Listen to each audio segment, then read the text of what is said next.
Hello student, this is KK Bhatt here. Today once again I am here with the second part of the poem How to Tell Wild Animal. In the previous video I have taught you the first and second stanza. Today I am going to teach you the third stanza of the poem How to Teach Wild Animal. So dear students, look here. The first line of the third stanza. See here, a strolling forth. Strolling means wandering forth ahead. A beast you view, whose height means the skin of body आप कह सकते हो, ठीक है. With spot is papered. Papered it means ये धब्बे जो हैं वो बिल्कुल मिर्च की तरह से गोल गोल हो. तो क्या है, अब देखो पोएट यहाँ क्या कह रहा है कि इफ़ स्ट्रोलिंग फोर्थ, अगर आप इधर उधर घूमते हुए भटकते हुए आगे जा रहे हो, ठीक है, और आपको वहाँ एक बेस्ट एक वाइल्ड एनिमल दिखाई पड़ता है, आपका सामना एक वाइल्ड एनिमल से हो जाता है, whose hide whose skin with spot is peppered. अब इसका मतलब ये हुआ कि जिसका उसका जो बॉडी है उस पर जो धब्बे हैं वो बिल्कुल जो मिर्च होती है, मिर्च की तरह से काले धब्बे अगर उसके शरीर पे दिखाई पड़ते हैं. तो what you understand, if strolling fourth, यदि आप आगे घूमते हुए टहलते हुए जाते हो और आपको एक बेस्ट एक वाइल्ड एनिमल्स का सामना होता है, whose hide with spot is pepper, जिसके शरीर पे मर्च के गोल दाने की तरह से स्पॉट हैं, धब्बे हैं. And as soon as he has leapt on you, leapt में लिप का सेकेंड फॉर्म है, पास्ट टेंस, ठीक है, सेम. तो आप you see as soon as he has leapt on you, और जैसे ही वो आपको देखेगा वैसे ही वो आपके ऊपर छलांग लगा देगा. ही हैज़ लेफ्ट ऑन यू, तो वैसे ही क्या करेगा, वो आपके ऊपर छलांग लगा देगा. तो you will know it is the leopard. उसके छलांग लगाने की जो प्रोसेस होगी, उस प्रोसेस को देख करके आप ये अच्छी तरह से समझ जाओगे कि ये क्या है, लियोपार्ड है. तो अब देखो सबसे बड़ी बात यह है कि ये पोएम ह्यूमरस कैसे है. अब देखो यहाँ कह रहा है as soon as he has leapt on you, यानी जैसे ही जो लियोपार्ड है वो अगर आपके ऊपर छलांग लगाता है, तो फिर देखो लियोपार्ड अगर छलांग लगाता है तो we can not save our life easily, हम अपने जीवन को आसानी से उससे बचा नहीं सकते. तो ह्यूमरस है, you will know it is the leopard, तो आप ये जान जाओगे कि ये लियोपार्ड है. तो that is why it is called humorous poem. So I think it is clear to all. See here, it will do no good to roar with pain. अब देखो यहाँ पोएटेस ये कह रही हैं कि जैसे टाइगर है या लायन है, वो रोरिंग करते हैं, आवाज़ करते हैं, रोर विथ पेन कर डर से वो चिल्लाते हैं.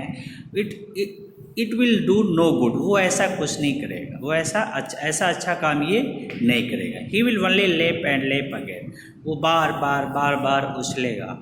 तो ये डिफ्रेंसिएशन है लियोपार्ड का जो पोएटेस हमको यहाँ डिस्क्राइब कर रही हैं. ये ह्यूमरस पोएम इसलिए है क्योंकि जब लियोपार्ड आपको अटैक करेगा तो you are not condition to identify, ठीक है, it may be you will die. तो I think it is clear to all. If strolling for the best you view, आप ऐसे घूम रहे हो, अचानक आपके सामने एक जंगली जानवर आ जाता है, उस हाइड उस skin covered with black spot like peppered, as soon as he has leapt on, जैसे वो आपको देखेगा आपके ऊपर छलांग लगा देगा, you will know it is the leopard. इस तरह से आप ये जान जाओगे कि ये क्या है, लियोपार्ड है. And it will do no good to roar with pain, ये अदर जैसे लायन और टाइगर की तरह से ये डर से चिल्लाएगा नहीं, रोर नहीं करेगा, गरजेगा नहीं. तो ही विल लेप, ही वह केवल लेप एंड लेप, इट मीन्स उछलेगा, जंप करेगा. I think it is clear. Now see here the next here, if when you are walking round your yard.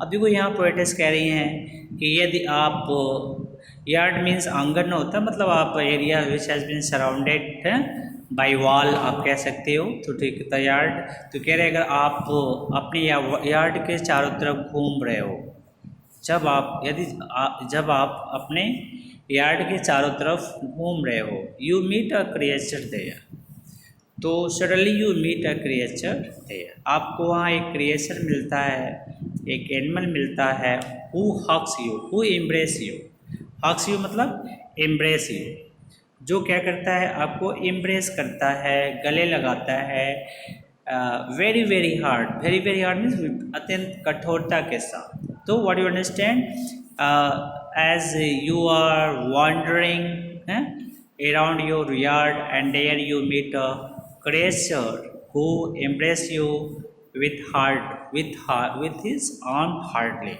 मतलब आपको हार्ड वो बिल्कुल कठोरता से आपको पकड़ता है, गले लगाता है, be sure it is bear, तो उसके हक से आप ये समझ जाओगे कि ये कौन है, ये बियर है, ये बेस्ट है। Now see here, if you have any dogs, poets आगे कह रही हैं कि मान लो अगर आपको लगता है कि ये बियर नहीं है, अगर आपको कहीं डॉग्स है, आई गेस, यानी मेरा अनुमान है, पोएट्स का अनुमान, ही विल गिव यू, वो आपको देगा जस्ट वन मोर केयर, एक लाइट टच, एक लविंग टच, वो आपको एक लविंग टच देगा, उसके लविंग टच से ये क्लियर हो जाएगा कि दिस इज़ अ बियर, ये क्या है, बियर है। तो what you understand here, this is a bear. Now see here the next, दो to distinguish best of prey. अब प्रे का मतलब होता है, आप यहाँ देखो, ये होते हैं मतलब एक हंटिंग एनिमल होते हैं, ठीक है, जो शिकार करके खाते हैं, ये डेंजरस एनिमल होते हैं। तो बीस्ट ऑफ प्रे मतलब एक शिकारी जानवर। कह रहा है दो टू डिस्टिंग्विश, आपको कैसे, novice might nonplus, novice का मतलब होता है someone new to a job, एक ऐसा आदमी जो नौसिखिया बोलते हो, जो बिल्कुल नया काम सीख रहा है। Might non plus, non plus means confuse होना, तो वो हमेशा वो कन्फ्यूज़ रहेगा। एक नौसिखिया जो जानवरों के बारे में नहीं जानता है वो कन्फ्यूज़ हो जाएगा, ठीक है। टू डिस्टिंग्यूश पहचानने में इन जंगली इन शिकारी जानवर को। जैसे आप आगे कह रहे हैं, crocodile you always may tell from the hyena thus, तो कह रहा how will you differentiate crocodile from hyena, मतलब क्रोकोडाइल को हाइना से कैसे डिफ्रेंशिएट करोगे, अर्थात कैसे आप जानोगे कि who is crocodile and who is hyena. तो crocodile you always may tell from the hyena thus, इस प्रकार आप कैसे जानोगे, कैसे आप जानोगे कि क्रोकोडाइल और हाइना में क्या डिफरेंस है। आगे पोएट्स ये बता रही हैं कि दोनों में डिफरेंस क्या है। देखो कह रही हैं, हाइना कम्स विथ मेरी स्माइल। अब आगे कह रही हैं कि जो हाइना होता है, मेरी मीन्स हैप्पली, बिल्कुल हैप्पीली मुस्कुराते हुए आपके सामने आता है, ठीक है। But if they were chips they were crocodile, लेकिन अगर उसी शेप का दूसरा अगर जो है क्रोकोडाइल आपके सामने आता है तो वो रोएगा, यानी यदि वे रोते हुए आते हैं तो समझ लो वो कौन है, क्रोकोडाइल है। तो how will you differentiate the crocodile from hyena, तो that word just describe here. तो see here, to the distinguish best of prey a movies might but a person, someone who is new in the job might confuse to identify the hunting animal. Further state that, take the example of crocodile and hyena. So how will you differentiate crocodile from hyena? For the hyena, she said that hyena comes with happily and in a smiling condition, but if they weep, it is clear that they are crocodile. So in this way we can able to understand what is different between hyena and crocodile. At last stranger, see here, a true chameleon is small, a lizard sort of thing. अब आगे देखो गिरगिट के बारे में बताते हैं। Chameleon कौन किसको बोलते हैं? गिरगिट। ये किससे बिलोंग करता है? लिजार्ड की प्रजाति से बिलोंग करता है। ठीक है, सिंपली से आप बोलते हो a true chameleon is small. कह रहा वास्तव में जो कैमेलियन होता है वो छोटा होता है। ए लिजार्ड सॉर्ट ऑफ थिंग, एक प्रकार की छिपकली की प्रजाति का होता है, उसी तरह से ये छोटा होता है। He hasn't any ears at all. Poet's further कह रही है कि मतलब वो जैसे उसके पास कान नहीं होते हैं, and not a single wings, उसके पास पंख भी नहीं होते हैं। If there is nothing on the tree it is the chameleon you see. It is the chameleon you see if there is nothing on the tree. कह रहे हैं अगर पेड़ पे मान लो कोई नहीं है, बिल्कुल शांति है, तो there is the possibility of chameleon. वहाँ पे बिल्कुल शांत है, माहौल एटमॉस्फेयर बिल्कुल पीसफुल है, there the possibility of chameleon. Because आप जानते हो कि जो कैमेलियन होते हैं, जो गिरगिट होते हैं, वो अपना रंग बदल देते हैं। अगर वो लीफ के बीच में हैं तो बिल्कुल उनको आइडेंटिफाई करना संभव नहीं है, बिल्कुल वो लीव्स के कलर के हो जाएंगे, पत्तियों के कलर के हो जाएंगे।